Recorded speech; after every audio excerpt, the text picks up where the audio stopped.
Everyone, हम कर रहे हैं बीएड फर्स्ट ईयर का जो सेकंड पेपर है हमारा कंटेम्प्रेरी इंडिया एंड एजुकेशन, जिसमें हमने अपनी फोर्थ यूनिट स्टार्ट की हुई है। तो उसमें हमने इंक्लूसिव एजुकेशन का टॉपिक स्टार्ट किया। तो पिछले लेक्चर में जैसा कि हमने पढ़ा था मीनिंग ऑफ इंक्लूसिव एजुकेशन, जो समावेशी शिक्षा उसका क्या अर्थ होता है, कौन कौन से उसके बेसिक एलिमेंट्स थे, जिसमें हमने 3 बेसिक एलिमेंट्स की बात की और उसके बाद हमने उसके करैक्टरिस्टिक्स की बात की कि जो इंक्लूसिव एजुकेशन है उसकी कौन कौन सी जो विशेषताएं हैं या कैरेक्टरिस्टिक्स हैं वो होती हैं।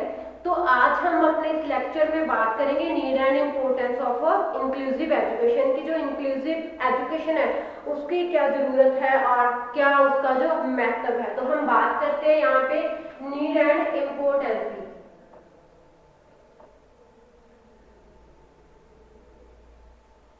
नीड एंड इम्पोर्टेंस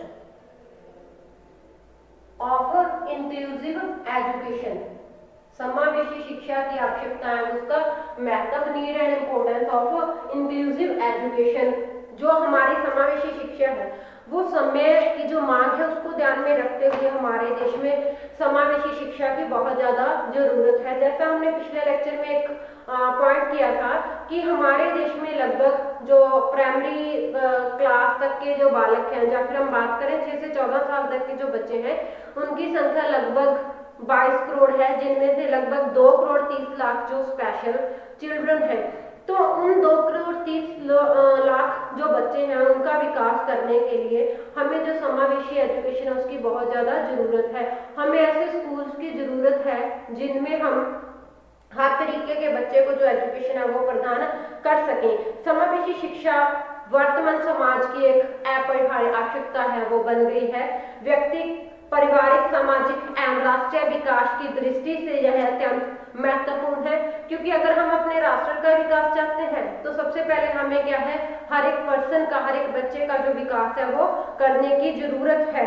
तो समावेशी शिक्षा इन सब विकास के लिए अपना बहुत ही जो महत्वपूर्ण योगदान है वो निभाती है। तो हम बात करते हैं यहाँ पे जो समावेशी शिक्षा उसकी नीड और उसकी इम्पोर्टेंस की, वो किस प्रकार से है, हम पॉइंट टू पॉइंट उसकी बात करेंगे। तो सबसे पहले हम बात करते हैं यूनिवर्सलाइजेशन ऑफ एजुकेशन की, जो है शिक्षा की सर्वव्यापकता है उसके लिए। हम फर्स्ट इसकी पॉइंट की बात करेंगे, शिक्षा की सर्वव्यापकता के लिए। देखो, हमारे संविधान में बात की गई थी जब हमारा संविधान लागू हुआ था 26 जनवरी 1950 को, कि 10 सालों के अंदर अंदर हम हमारे जो प्राइमरी एजुकेशन है हमारे देश की, तो उसका हम यूनिवर्सलाइजेशन करेंगे कि 6 से लेकर 14 साल तक के हर एक बच्चे को जो एजुकेशन है वो प्रदान करेंगे। तो जो एजुकेशन हर एक बच्चे को प्रदान करनी है तो उसमें सिर्फ नॉर्मल बच्चे ना होकर हर तरीके के बच्चे उसमें आते हैं, चाहे वो डिसेबल बच्चे हैं, चाहे वो नॉर्मल बच्चे हैं, चाहे मानसिक उनका जो विकास है कम है, चाहे वो शारीरिक रूप से अपंग है।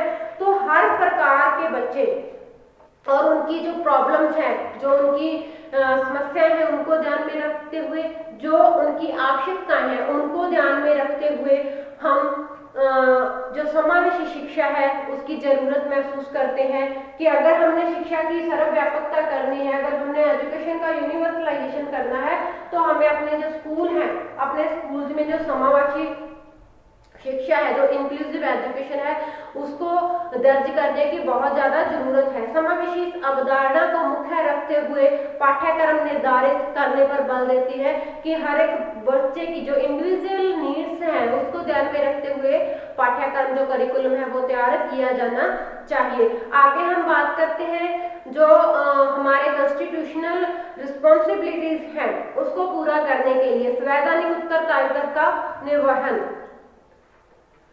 संवैधानिक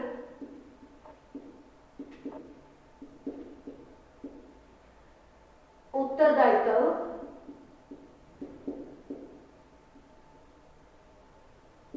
का निर्वहन।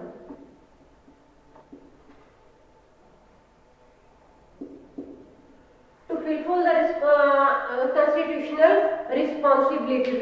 भारत एक प्रजातंत्र जो गणराज्य है, यहाँ शिक्षा के अधिकार को मौलिक अधिकार के रूप में स्वीकार किया गया है।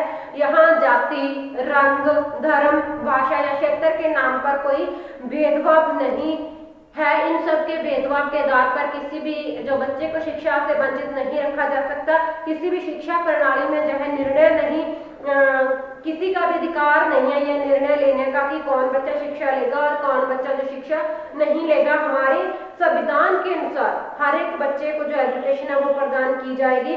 तो समावेशी जो एजुकेशन है वो इसी बात पर बल देती है कि जहां जाति, रंग, रूप, धर्म आदि के नाम पर भेदभाव नहीं होगा, वहीं पे भी शारीरिक अपंगता या मानसिक अपंगता को लेकर भी कोई भेदभाव नहीं किया जाएगा। हर एक जो बच्चा है अपनी कैपेसिटी के अनुसार, अपनी एबिलिटी के अनुसार वो शिक्षा वो ग्रहण कर सकता है। आगे हम बात करते हैं डेवलपमेंट ऑफ नेशन,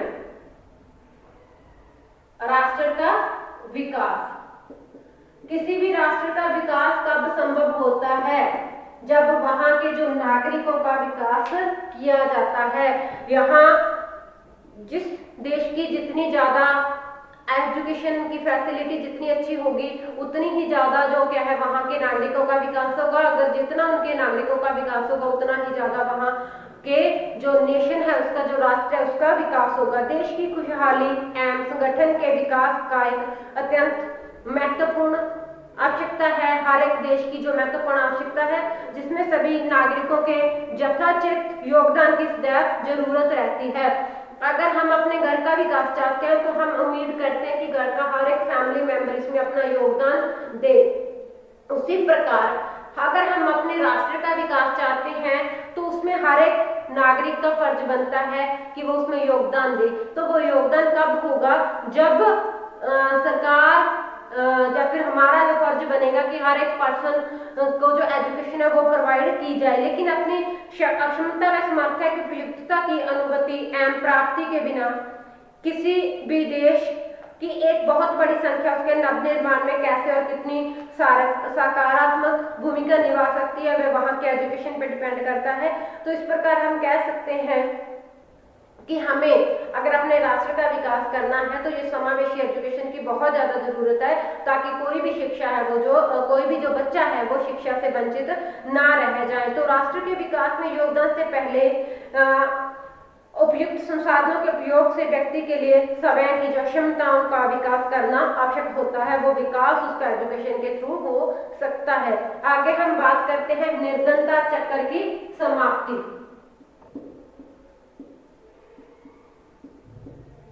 निर्धनता चक्र की समाप्ति। निर्धनता चक्र की समाप्ति में एजुकेशन का क्या रोल है?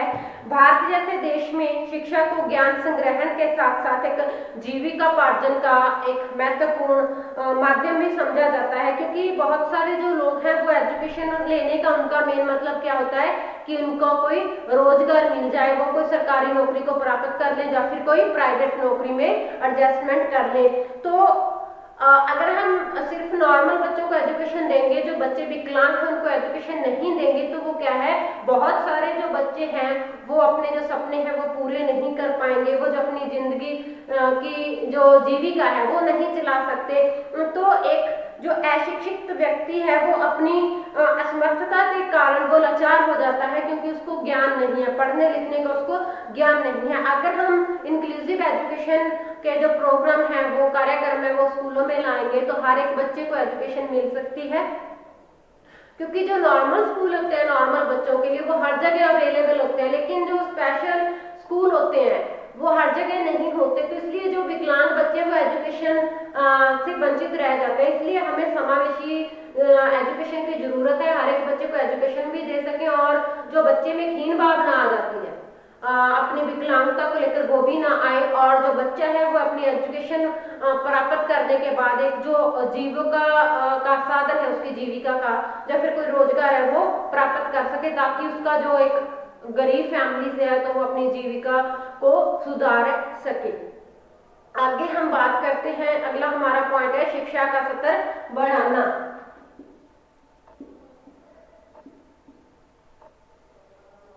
शिक्षा का स्तर बढ़ाना, to increase the level of education. शिक्षा का स्तर कैसे बढ़ा सकते हैं? क्वालिटी जो एजुकेशन है एक क्वालिटी की एजुकेशन है वो बच्चों को प्रोवाइड करना। समावेशी शिक्षा न केवल सबके लिए बल्कि सबके लिए जो गुणवत्तापूर्ण शिक्षा है उसकी अवधारणा पर आधारित होनी चाहिए।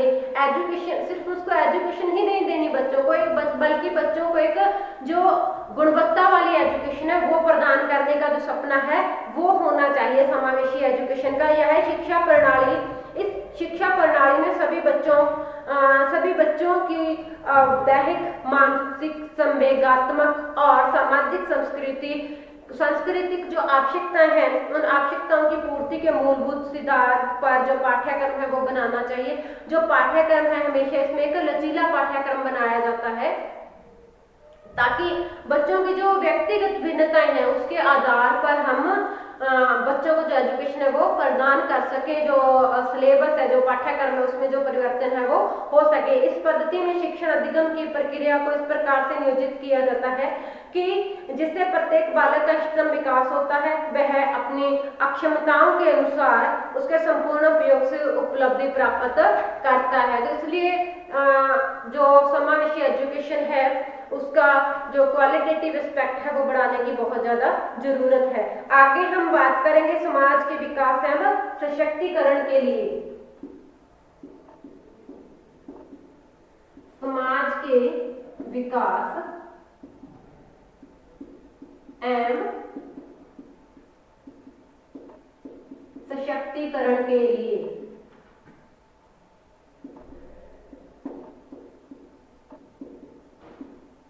समाज के विकास एवं सशक्तिकरण के लिए देखो, जब हमने पहली बात की थी राष्ट्र का विकास। राष्ट्र का विकास तब संभव होगा जब हमारे समाज का विकास संभव होगा। समाज का विकास तब संभव होगा जब हम समाज में रहने वाले लोगों का विकास करेंगे। व्यक्तियों का संयोग समाज का निर्माण करता है। व्यक्ति समाज के भवन निर्माण की नींव होते हैं, क्योंकि अच्छा समाज है वो जो एक अच्छे जो नागरिकों द्वारा बनाया जा सकता है।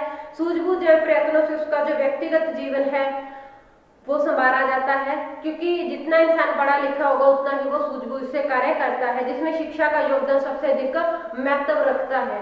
तो इस प्रकार हम कह सकते हैं कि अगर हर एक व्यक्ति को हम एक अच्छा नागरिक बनाना चाहते हैं, सूझबूझ वाला नागरिक बनाना चाहते हैं ताकि वो अपना जो व्यक्तिगत जीवन है वो संवार सके, तो हमें समावेशी एजुकेशन की जरूरत है।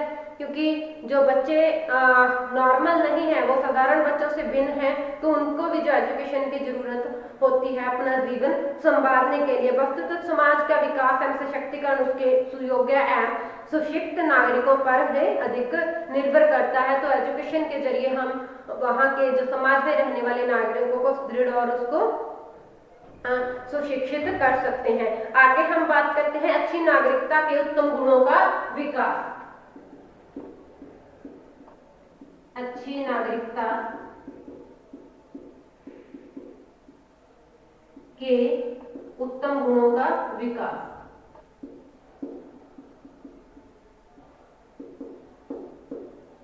उत्तम गुणों का विकास शिक्षा के द्वारा ला सकते हैं। उत्तम गुणों का विकास कब होता है? जब इंसान का नैतिक विकास होता है, जब इंसान का जो सामाजिक विकास है वो होता है। तो यह विश्वास जताया जाता है कि समावेशी शिक्षा बालकों में अच्छी नागरिकता के जो आवश्यक गुण होते हैं वो समाहित करती है। ऐसा इसलिए कहा जाता है क्योंकि जो शिक्षा प्रणाली अपने पाठ्यक्रम, शिक्षण विधियों तथा स्कूल एवं कक्षा में तथा इनसे बाहर पारस्परिक जो सामाजिक क्रिया होती है, सामाजिक क्रिया तथा व्यवहार में गतिशीलता तथा समायोजन पर बल देती है। समायोजन मतलब जो बच्चे हैं, चाहे वो नॉर्मल बच्चे हैं चाहे विकलांग, वो एक दूसरे के साथ एडजस्टमेंट करते हैं, स्कूल में भी करते हैं, समाज में भी करते हैं। तो एक समायोजन उनका अच्छे तरीके से हो सकता है, जिसका नतीजा होता है कि वो एक अच्छे नागरिक के रूप में आगे सामने आते हैं। उनमें सहनशीलता का जो गुण है वो पैदा होता है, भाईचारे की भावना का जो गुण है वो पैदा होता है, वो सभी का आदर करना सीखते हैं तथा एक दूसरे की जो आवश्यकता है उसको समझकर उसकी सहायता करने का जो गुण है उनमें समावेशी एजुकेशन के थ्रू आता है। आगे हम बात करते हैं व्यक्तिगत जीवन एवं विकास। व्यक्तिगत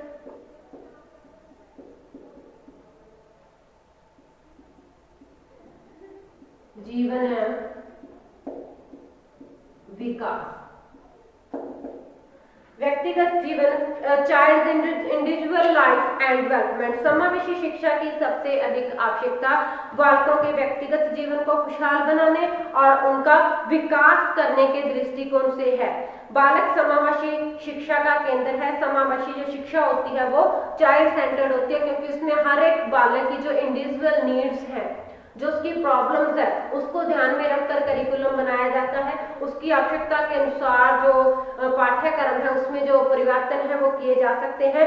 इस जो शिक्षा प्रणाली का सबसे अधिक महत्व होता है वो बालक के लिए होता है, क्योंकि वहां पे उस पर जो इंडिविजुअली अटेंशन है वो दी जाती है। यह शिक्षा प्रणाली हर प्रकार के विभेदन को नकारती है तथा बच्चे को जैसा वह है उसी रूप में सहर्ष स्वीकार करती है, चाहे वो शारीरिक रूप से अपंग है, चाहे मानसिक रूप से अपंग है, चाहे सामाजिक रूप में पिछड़ा हुआ है।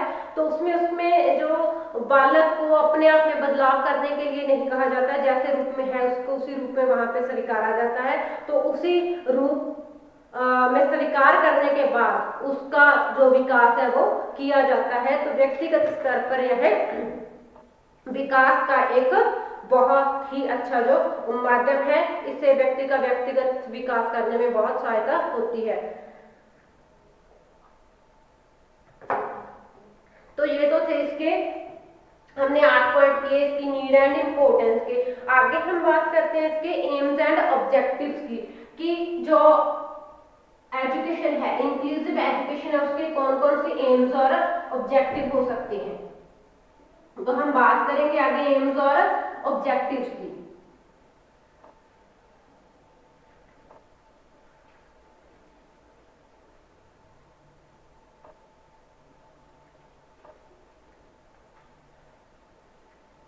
AIIMS and objective of inclusive education.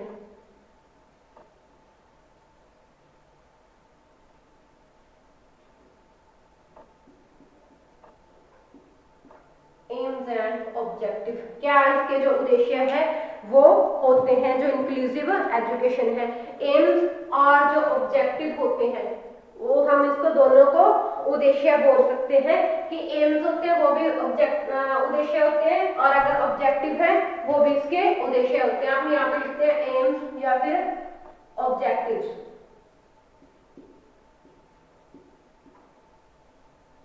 तो सबसे पहले इसके जो उद्देश्य है उसके बात करते हैं हम।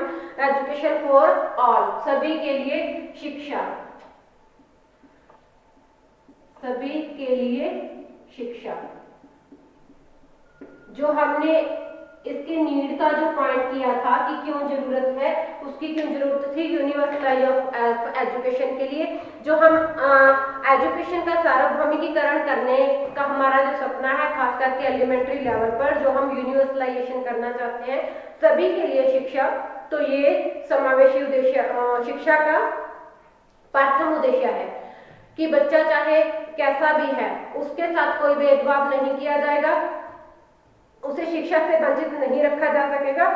तो इसका उद्देश्य सभी वर्गों के लोगों को शिक्षा प्रदान करना है समावेशी का, चाहे वो अमीर है चाहे गरीब है, किसी भी जाति धर्म से है, चाहे वो एक साधारण स्टूडेंट है, एक नॉर्मल बच्चा है, चाहे फिर एक वो अपंग स्टूडेंट है, सभी के लिए एक शिक्षा बराबर है, सभी का अधिकार है शिक्षा लेना। तो सभी को शिक्षा प्रदान करना जो समावेशी शिक्षा है उसका प्रथम जो उद्देश्य है। आगे हम बात करते हैं बाधित भी समाज का महत्वपूर्ण अंग है। अशक्त व बाधित भी, अशक्त व बाधित भी समाज का महत्वपूर्ण अंग है।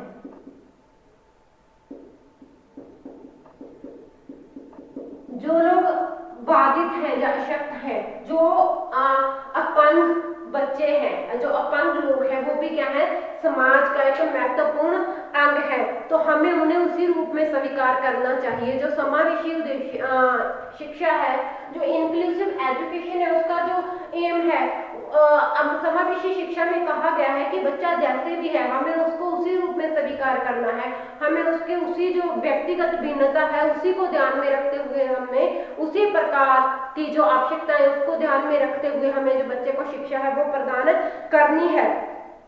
तो अशक्त व्यक्तियों को समाज की सहानुभूति और दया की जरूरत नहीं है, बल्कि उन्हें स्वीकार करने की आवश्यकता है। हमें उन पे किसी तरीके की दया नहीं दिखानी है, बल्कि हमें उन्हें उनका अधिकार देना है, जो उनका अधिकार बनता है एजुकेशन लेने का वो प्रोवाइड करना है। हम उन्हें भीख में कुछ नहीं दे सकते, वो अपना हक मांगते हैं तो हमें उन्हें हक की बात करनी है। समावेशी एजुकेशन जो समावेशी शिक्षा है उसके जरिए हमें उनका जो एजुकेशन लेने का अधिकार है वो पूरा करना है, क्योंकि जितना महत्वपूर्ण हिस्सा आम लोग हैं समाज का उतना ही महत्वपूर्ण वो जो चाहे वो अपंग है चाहे बाधित है वो लोग भी उतना ही महत्वपूर्ण लोग हैं। आगे हम बात करते हैं अधिकारों की रक्षा करना। अधिकारों की रक्षा करना एजुकेशन का इससे क्या संबंध है? देखो, हमारे संविधान ने बहुत सारे हमें जो फंडामेंटल राइट्स है वो प्रोवाइड किए हैं। हमें स्वतंत्रता का अधिकार, हमें समानता का अधिकार, समानता में हमें एजुकेशन का अधिकार, हमें न्याय का अधिकार, तो हमारे ये सब अधिकार हैं। तो इंक्लूसिव एजुकेशन अगर हम बच्चे को प्रोवाइड कर रहे हैं तो हम उसके अधिकारों की जो रक्षा है वो कर रहे हैं, हम उसे उसके अधिकारों के बारे में जानकारी भी दे रहे हैं। तो इसमें यह अधिकार समानता के अधिकार से संबंधित है। जब प्रजातांत्रिक गणराज्य में सभी व्यक्ति समान हैं तो शिक्षा जो लेनी है, शिक्षा ग्रहण करने का अधिकार भी समानतावादी धारणा का समर्थन करता है। अगर हम इंक्लूसिव एजुकेशन का प्रोग्राम स्कूल में करते हैं, स्कूलों में हर एक स्कूल में समावेशी शिक्षा की व्यवस्था करते हैं, तो हम ऐसे बच्चों के जो अधिकार है उसकी रक्षा करते हैं, उनके अधिकार पाने में उनकी सहायता करते हैं। आगे हम बात करते हैं सामाजिक चेतना का उद्गम। सामाजिक चेतना का उद्गम।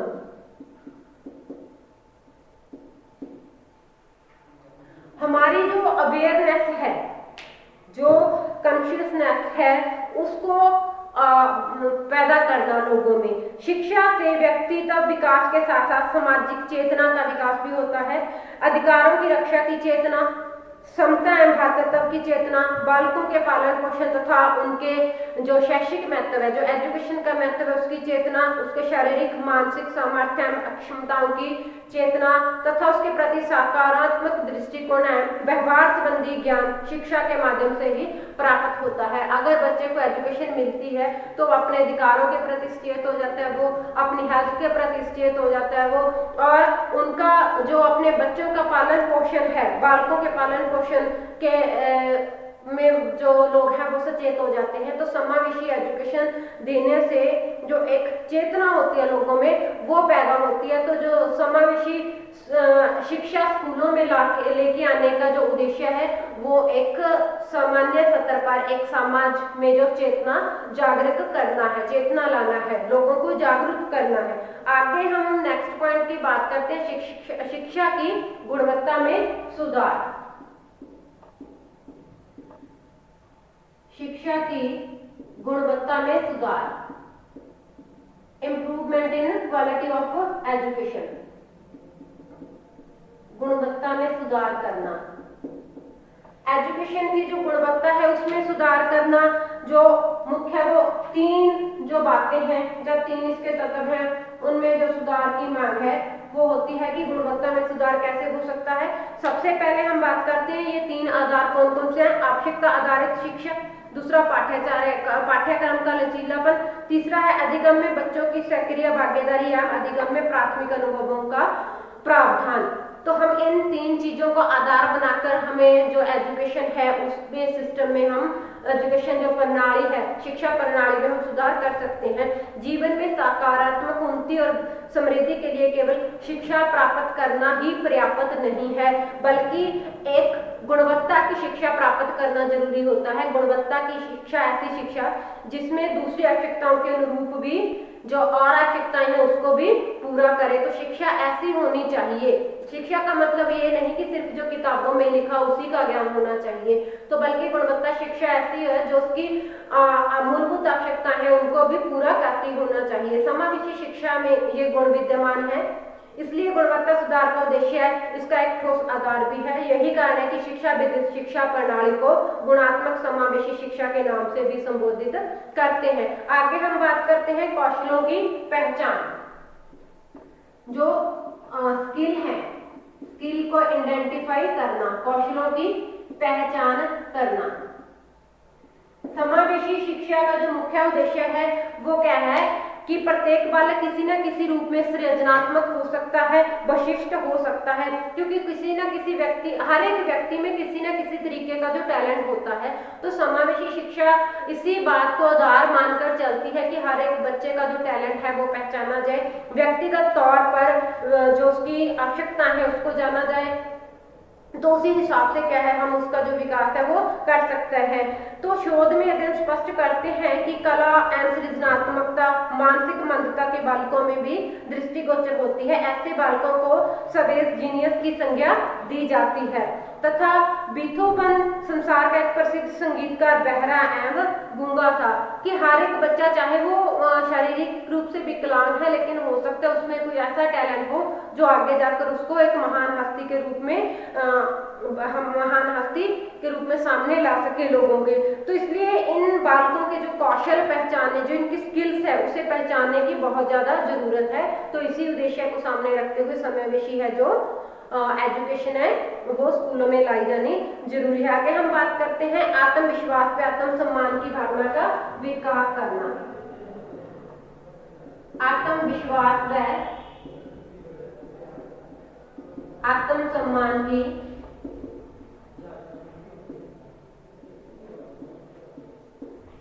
भावना का विकास करना।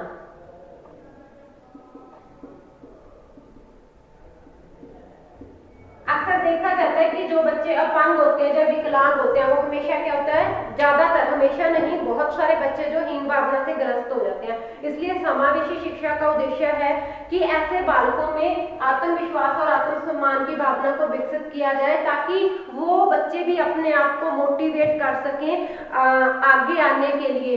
जैसे पिछले हमने पॉइंट में बात की थी कि हर एक बच्चे में कोई ना कोई टैलेंट होता है, तो आत्मविश्वास की और आत्मसम्मान की कमी के कारण वो टैलेंट उनका निखर कर सामने नहीं आ पाता। तो समावेशी एजुकेशन का काम है या उद्देश्य है बच्चों में आत्मविश्वास और आत्मसम्मान की भावना को विकसित करके उनको टैलेंट को बाहर निकालना, बालक को इस बात का एहसास करवाना कि उसमें भी दूसरे बालकों की तरह गुण हैं। तो इस प्रकार की भावनाएं बालकों को, विशेष रूप से अशक्त बालकों को, अपनी कमजोरियों पर काबू पाने तथा उनकी क्षतिपूर्ति के लिए उपयोगी कार्य करने के लिए अभिप्रेरित करती हैं। और आगे हमारा नेक्स्ट पॉइंट है नई चुनौतियों के लिए तैयार करना। नई चुनौतियों के लिए तैयार करना। जीवन में आगे आने वाली चुनौतियों के लिए बच्चे को तैयार करना। जो एजुकेशन बाकी बच्चों को चुनौतियों के लिए तैयार करती है, उसी प्रकार से व्यक्ति जो अपंग बच्चे होते हैं या डिसेबल होते हैं उनको भी आगे आने वाली जीवन के लिए तैयार करना समावेशी उद्देश्य का मुख्य उद्देश्य होता है। वो उनको उनमें आत्मविश्वास की भावना को विकसित करके चुनौतियों के लिए तैयार करती है। तो आज का हमारा जो टॉपिक था इंक्लूसिव एजुकेशन का वो कंप्लीट हो गया है। पिछले लेक्चर में हमने इसकी कैरेक्टरिस्टिक्स और उसके एलिमेंट्स की बात की, मीनिंग की बात की, और इस लेक्चर में हमने अपनी नीड एंड इम्पोर्टेंस और इसके एम्स या फिर ऑब्जेक्टिव की बात की। तो हमारा जो इंक्लूसिव एजुकेशन का टॉपिक यहीं पे खत्म हो रहा है। नेक्स्ट लेक्चर में हम नेक्स्ट टॉपिक शुरू करेंगे। तो आज के लिए इतना ही। Thank you, have a nice day.